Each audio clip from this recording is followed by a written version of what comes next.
माता की जय, भारत माता की जय, हिंदुस्तान जिंदाबाद, हिंदुस्तान जिंदाबाद, हिंदुस्तान जिंदाबाद, हिंदुस्तान जिंदाबाद, पाकिस्तान मुर्दाबाद, पाकिस्तान मुर्दाबाद, पाकिस्तान मुर्दाबाद, पाकिस्तान मुर्दाबाद, तागे हालम अमर रहे, तागे हालम अमर रहे, तागे हालम अमर रहे, तागे हालम अमर रहे। सर सबसे पहले ये बताइए कि ये जो दुर्घटना हुआ है उनका बारे में लेके आपको क्या कहना है सर? जो पहलगाम टेररिस्ट अटैक में जो दुर्घटना हुआ है उसको लेके पूरे देश उसको कंडेम कर रहा है और अरुणाचल प्रदेश की ओर से जितने भी अरुणाचल प्रदेश के जनता है, अरुणाचल प्रदेश की सरकार है, उसके तरफ से हम लोग पूरा इसको कंडेम करता है। और इस हादसा में अपना अरुणाचल के एक नौजवान जो कि एयरफोर्स में एक कॉर्पोरल के रूप में सर्विस दे रहा था जवान लेट तागे हेलियांग, उनका भी निधन हो गया है। तो उसको श्रद्धांजलि देने के लिए आज मैं यहाँ पे ज़ीरो में आया हूँ। तो उनका पिताजी, माँ, उनका बीवी और बाकी रिलेटिव्स के साथ भी हमारा इंटरेक्शन हुआ है। लेट कॉर्पोरल श्री तागे हेलियांग जी वो बचपन से ही काफ़ी एक होनहार, डिसिप्लिन और मेहनती एक लड़का था। उनका पढ़ाई शुरुआत इसी ताजांग जो गांव है ज़ीरो वैली से, प्राइमरी स्कूल यहीं से उन्होंने शुरुआत किया। बाद में हरियाणा में जाके उसका फर्दर स्टडीज़ वनवासी कल्याण आश्रम उसका माध्यम से वो अपना स्कूलिंग कंप्लीट किया और बाद में ग्रेजुएशन डॉन बॉस्को से वो ग्रेजुएशन किया हुआ है। तो स्कूल टाइम से ही वो काफ़ी डिसिप्लिन रहा है। जैसे ही उसका कॉलेज ख़त्म हुआ, साथ साथ एज एन एयरमैन वहाँ पे इंडियन एयरफोर्स में उनका नौकरी मिला है। 2017 से लेके अभी तक उन्होंने एयरफोर्स में सर्विस किया है। उनका पोस्टिंग वहाँ श्रीनगर में हुआ था और लास्ट फ्यू डेज़ में उनका पोस्टिंग भी आया था यहाँ डिब्रूगढ़ में। तो आते आते उनका पहलगाम में जाने का हुआ है, तो उसमें ये अनफॉर्चुनेट दिन देखने को मिला है। तो सबसे पहले तो ये जितने भी जो टेररिस्ट एक्टिविटी है हम सब लोग उसको कंडेम करते हैं। और साथ ही साथ नरेंद्र मोदी सरकार ने जो इनिशिएटिव लिया है, खास करके मोदी साहब उस बीच में अरबिक कंट्रीज़ में दौरा में था, तो उसको दौरा को भी कट छोड़ करके वापस दिल्ली आ गया है। और आप सब लोग जानते भी हैं कि कल शाम वहाँ दिल्ली में कैबिनेट कमेटी ऑन सिक्योरिटी का भी मीटिंग ऑनरेबल पीएम साहब ने चेयर किया है। उसमें बहुत कड़ा एक्शन लिया गया है, खास करके पाकिस्तान के खिलाफ में। क्योंकि पाकिस्तान जो है हम सब लोग जानते हैं कि टेररिस्ट को शरण देने वाला पूरा पाकिस्तानी है, खास करके अपना भारत देश में दहशत फैलाने वाला। जितने भी जो टेररिस्ट है पूरा पाकिस्तान में वो लोग शरण दे के रखा हुआ है। तो उसको कड़ा से कड़ा जवाब देने के लिए कल का कैबिनेट कमेटी ऑन सिक्योरिटी उसमें ये निर्णय हुआ सबसे पहले तो कि जो इंडस वाटर ट्रीटी है 1960 का, उसको हम लोग ने देश ने अभी सस्पेंड कर दिया है। सेकेंडली जो इंटीग्रेटेड चेक पोस्ट है अटारी में, जहाँ पे पंजाब में इंटीग्रेटेड जो चेक पोस्ट है जहाँ से पाकिस्तान इंडिया का आना जाना होता है, उसको भी अभी शट डाउन कर दिया है। और तीसरा जो फैसला लिया गया है कि जितने भी जो पाकिस्तानी लोगों को जो वीज़ा इशू किया है उसको भी अभी कैंसिल कर दिया है। और चौथा जो वेरी इंपॉर्टेंट डिप्लोमेटिक एक डिसीजन लिया गया है कि वहाँ का पाकिस्तान का एम्बेसी में भी अपना जो मैन पावर को काफ़ी कम कर दिया है। तो इससे एक डिप्लोमेटिक एक जवाब तो ऑलरेडी दे दिया है।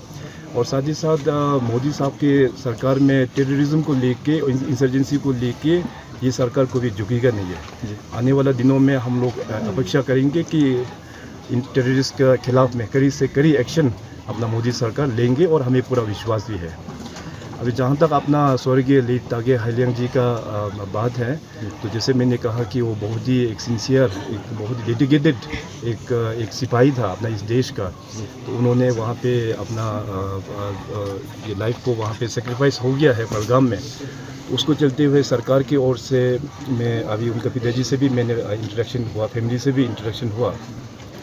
तो राज्य सरकार की ओर से सबसे पहले तो उनका फैमिली को एक जॉब दिया जाएगा, और सेकेंडली उनका फैमिली चाहते हैं कि यहाँ पे उनका अपना ही फैमिली का जो ज़मीन है वहाँ पे एक मेमोरियल बनाएंगे। तो उसके लिए भी पूरा सहयोग, मेमोरियल बनाने का सहयोग भी अपना राज्य सरकार हम लोग देंगे।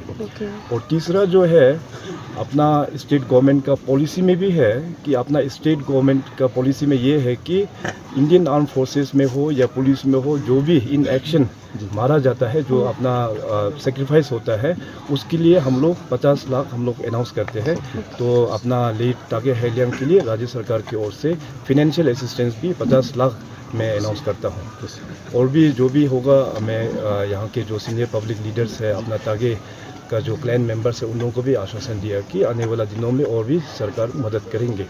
तो इस पूरा इंसिडेंट को लेके, पहलगाम टेररिस्ट जो इंसिडेंट को लेते हुए हम सब लोग इसको कंडेम करते हैं। सर, जैसे कि हमारा अरुणाचल प्रदेश एक टूरिस्ट प्लेस है, स्पेशली हमारा जीरो भी, तो सर ऐसा ना हो कि कल को जाके हमारा अरुणाचल प्रदेश में भी कोई टेररिस्ट आके ऐसा हो, तो सर नहीं लगता कि आपको कि हमारा सिक्योरिटी को और टाइट करना चाहिए हमारा अरुणाचल प्रदेश का? क्योंकि सर इनर लाइन परमिट कहीं ना कहीं देखा जाए तो इनर लाइन परमिट जो काफ़ी कैजुअली कोई एंट्री किया जा रहा है अलग अलग स्टेट से सर। इसमें देखिए, वैसे आज का इस जो दुखित घड़ी में हम लोगों को इस तरह का चर्चा नहीं करना चाहिए, मगर ये प्रश्न जो पूछा है थोड़ा आपने सेंसिबल पूछा है, तो इसका जवाब ये है कि इनर लाइन परमिट में ज़रूर कहीं ना कहीं कुछ लेकिन तो होता है, क्योंकि अरुणाचल प्रदेश काफ़ी एक लंबा बॉर्डर शेयर करता है आसाम के साथ में, और काफ़ी सारा एंट्री गेट्स भी है।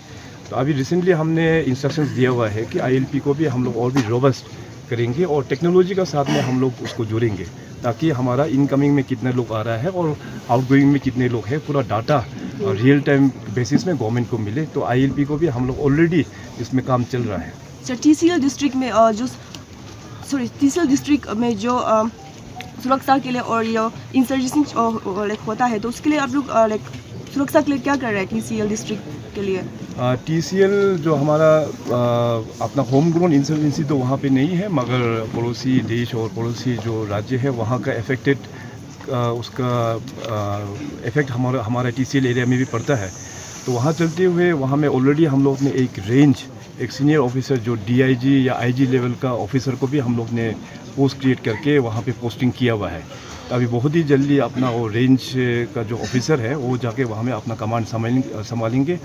और रिसेंटली अपना होम मिनिस्टर और DGP भी वहाँ तिराप में जाके वो लोग भी एक सिक्योरिटी मीटिंग भी कंडक्ट किया है। सरकार की ओर से DGP को भी इंस्ट्रक्शंस दिया हुआ है कि वो TCL का दौरा जल्द करें, और जितने भी जो पुलिस स्टेशन है वहाँ का भी पुलिस स्टेशन भी विजिट करेंगे, और साथ साथ दोबारा फिर वहाँ पे एक सिक्योरिटी का रिव्यू भी करके और DGP साहब आएंगे। सर, आप जैसे कि यहाँ में देख सकते हैं कि इनका परिवार लोग जस्टिस के लिए डिमांड किया जा रहा है। उनका परिवार ही नहीं, पूरा अरुणाचल, पूरा हिंदुस्तान जस्टिस का डिमांड किया जा रहा है। तो सर हमें जस्टिस कब तक मिलेगा सर? इंडियन गवर्नमेंट से कब तक मिलेगा सर? जैसे मैंने कहा कि ये जो दुर्घटना हुआ है उसको देखते हुए माननीय प्रधानमंत्री जी कल रात को ही कैबिनेट कमेटी ऑन सिक्योरिटी का चेयर किया है, और उसका जो भी रिजल्ट है मैंने आप लोगों को बताया। और देखिए कि मोदी साहब प्रधानमंत्री बनने के बाद टेररिस्ट एक्टिविटी को काबू में रखने के लिए हम लोग सर्जिकल स्ट्राइक तक भी हम लोग करते हैं। तो जाहिर से बात है कि इस बार का पहलगाम जो टेररिस्ट अटैक में काफ़ी सारा सिविलियंस का जान चला गया, और सुनने में ये भी आता है कि सिलेक्टिव लोगों को पूछ के उन लोगों को मारा गया। तो ये जो एक्टिविटी टेररिस्ट ने जो किया है उसको हम लोग बिल्कुल डाइजेस्ट नहीं करेंगे। भारत सरकार और मोदी साहब के ऊपर में पूरा विश्वास है, ज़रूर आने वाला दिनों में टेररिस्ट लोगों को एक आयरन हैंड का तौर पे उसको जवाब दिया सर, ये जो पाकिस्तान और सर जो जम्मू कश्मीर को लेकर जो पाकिस्तान और इंडिया के बीच में ये जो कंट्रोवर्सी चल रहा है सर, ये कब तक चलेगा और कब तक हमारा ये इनोसेंट लोग का जान जाते रहेगा सर? देखिए, ये हमारा लेवल का क्वेश्चन नहीं है, ये मिनिस्ट्री ऑफ एक्सटर्नल लेवल का सर है। ऐसे आप अरुणाचल CM, तो हम आपसे सर क्वेश्चन सवाल कर सकते हैं। एज एन मीडिया पर्सन आपको भी इतना सेंस होना है कि आज का मौका में किस प्रकार का प्रश्न पूछना चाहिए, इतना एज एन मीडिया पर्सन आपको भी सेंस होना है। Thank you sir, last